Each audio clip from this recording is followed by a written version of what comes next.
The following, as I cough, is a special presentation of Retro Sports Network. And before you get to see my lovely face and hope that the camera doesn't die in the second take in this video, I want to give a special thanks to Sean Forehand for making me this to go on Retro Sports Network. I've taped some 64 Red Sox. I did the same mistake in the first video. The 64 MLB replay games before I got this. You just haven't seen them yet.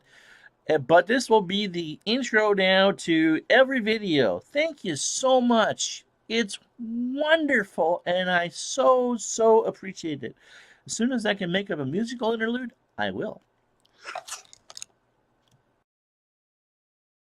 Why, hi there, I'm Ron Juckett, and today, instead of going through some game stuff, I'm going to do a review of Dave Koch Sports' baseball history package for Action PC Baseball. You could go, I think, with any version.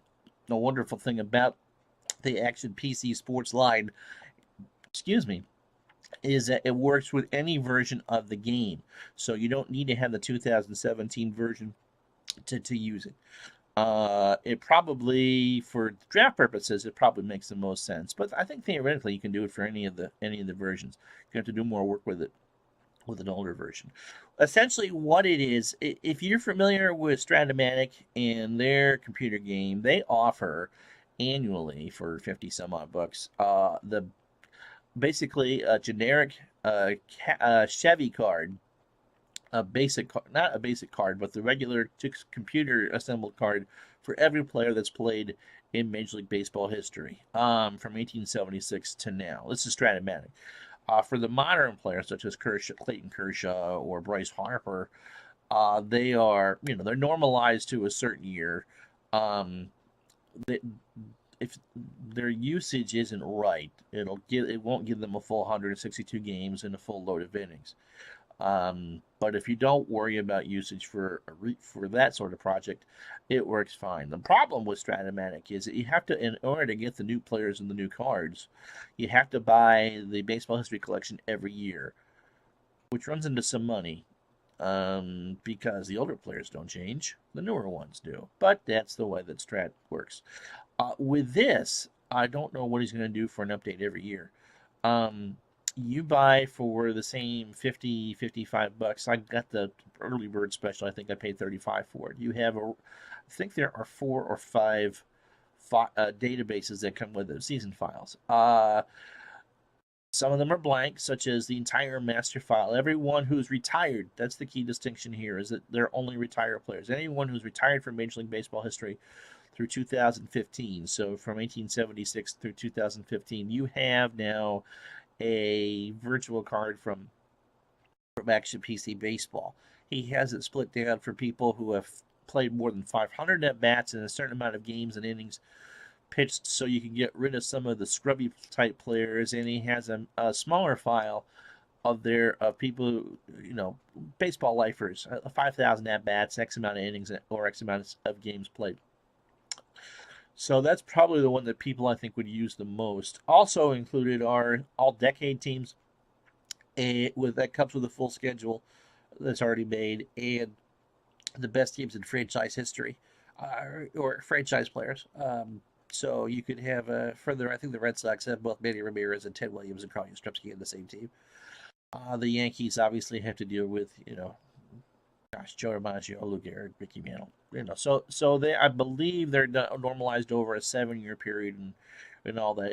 It's a wonderful job, and well worth the money, even with the issues I'm about to go through with you. If you have an up-to-date version of Action PC Baseball, there's a module for the generic databases. Like I said, the decade teams and the franchise teams have full schedules already made. You can play those right out of the box. The generic ones don't. You'd have to draft them, and depending on what you want to filter, the new version of Action PC Baseball 17 actually has some filters built into the draft module. So if you want to delete players from a certain era, if you don't want any of the steroid era players. If you really want to concentrate on the 1950s, you can. It's wonderful stuff. It takes some work though to do it. It's not something that you can just like, oh, the computer will draft okay, but Action PC Baseball is a replay sim. It is not a general manager sim, and so it's not going to try to give you a balanced bullpen. One of the sample leagues that I did was a 40 team, 8 divisions, 40 teams, 2 leagues, whatever, for players from that were carded from 74 through I think 93, which would have been the my salad years of baseball before getting back into the sport, to cover it professionally. And it has a hard time putting in the best starters on the field and giving you a proper bullpen.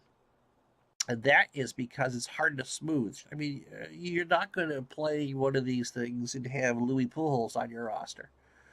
Why? Because he wasn't that great. He was a good utility player for the Houston Astros back in the late 70s, but he wasn't. If you're looking at favorite players from favorite era, he's not going to be one of the ones that you do. I mean, the game kind of smooths around total stats for 2 given teams.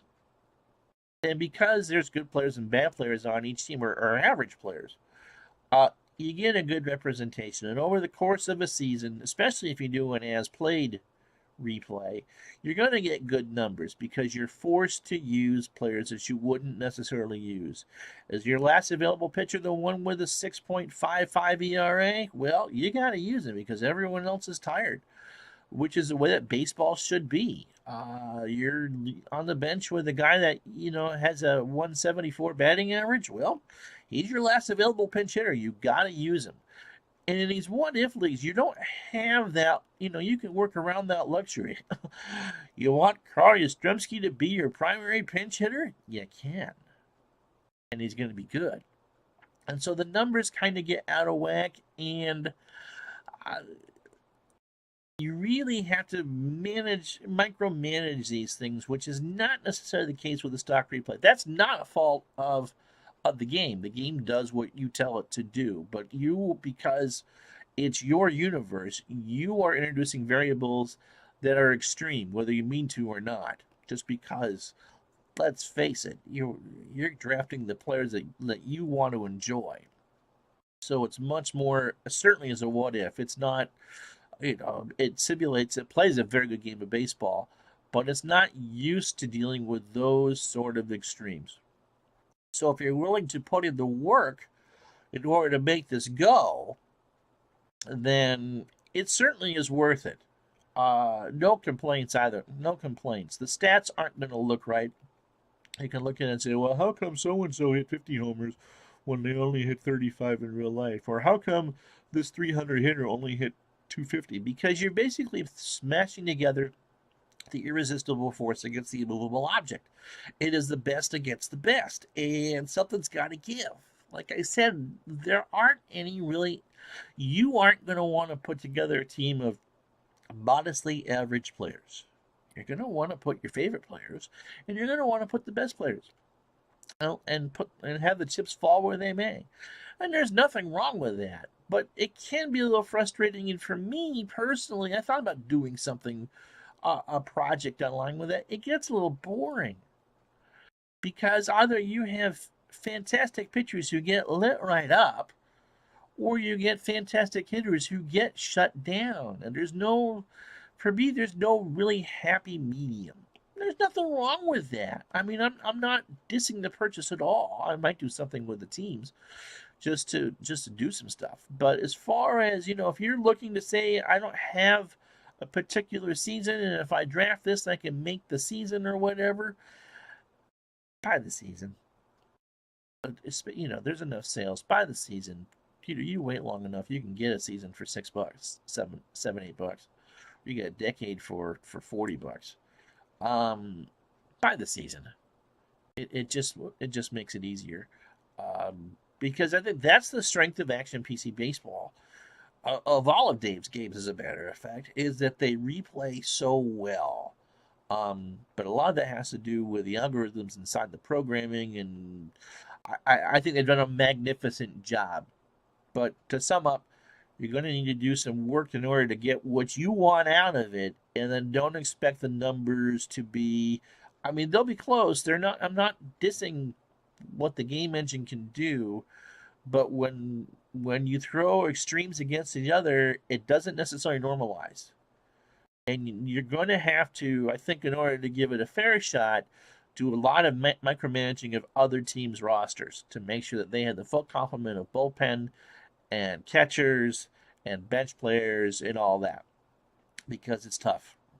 And like I said, it's a GM. It's not a GM game. It's a replay game. But I think it's worth the money, and it's worth the investment. And I think, if you can do whatever you want with it, and that's what makes it so fun. It's the creativity part. And sometimes it's fun to get away from the humdrum of trying to get your favorite team through the next level or what have you. So that'll do it for this. I'm Ron Juckett for Retro Sports Network. Yes, game stuff is coming back soon. Exciting times ahead. I'll talk to you the next time.